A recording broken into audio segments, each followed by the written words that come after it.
Hi, this is Cassidy Raher, one of the academic advisors with the Athletic Study Center. I wanted to talk to you briefly about the Pass No Pass deadline.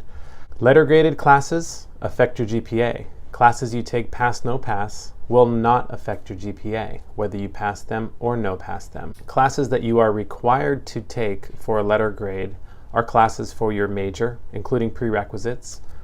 In addition, classes you have to take for a letter grade include quantitative reasoning, reading and composition, and foreign language. Classes that you are allowed to take Pass No Pass include the American History requirement, the American Institutions requirement, the American Cultures requirement, and all 7 of your breadth requirements. Now, if one of those breadth requirements is a prerequisite for your intended major, obviously you'll probably want to take that for a letter grade.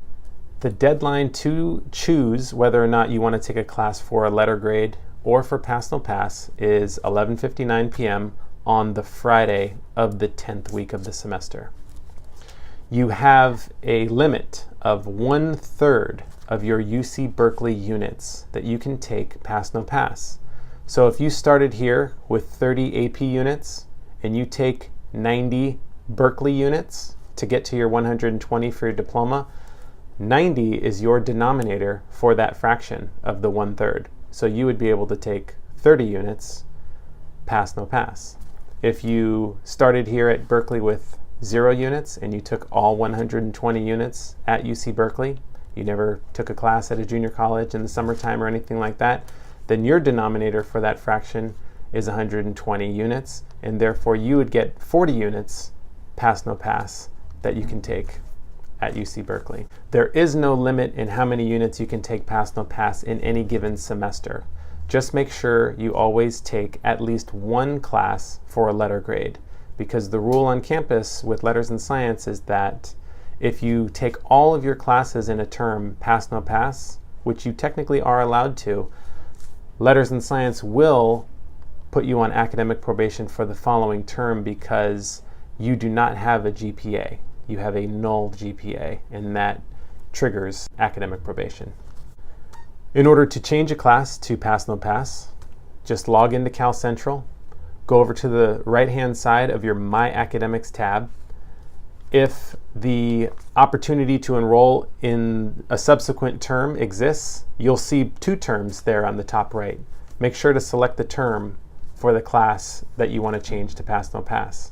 Once you select that term, go down to the number 5, class adjustment, and you'll see a little link that says change grading option.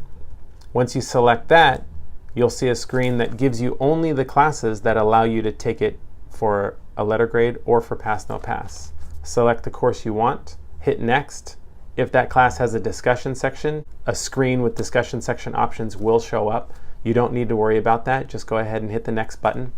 On the following screen, you'll see in the top right corner a little drop-down bar that will say graded or elective Pass No Pass. Select elective Pass No Pass and then go ahead and hit confirm or next. What you'll see on your class enrollment screen is that next to that class that you changed to Pass No Pass are the letters EPN. It means elective Pass No Pass. You've elected to take that class Pass No Pass. You may see other classes in your class enrollment that say just PNP.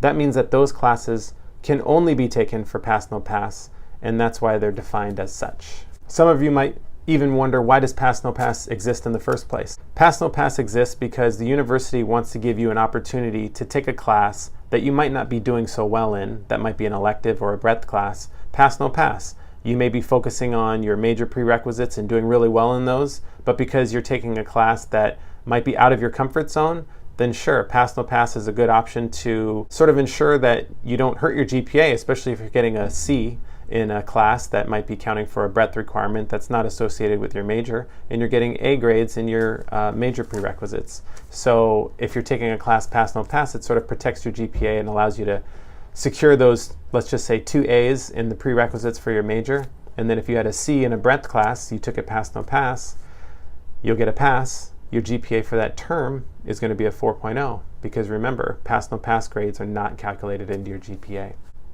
Some may ask the question, will a no pass hurt me? Well, in some cases, some students may not do well in a class and they don't want that grade, whether it's a D or an F, to hurt their GPA. So you might have 2 A's and an F.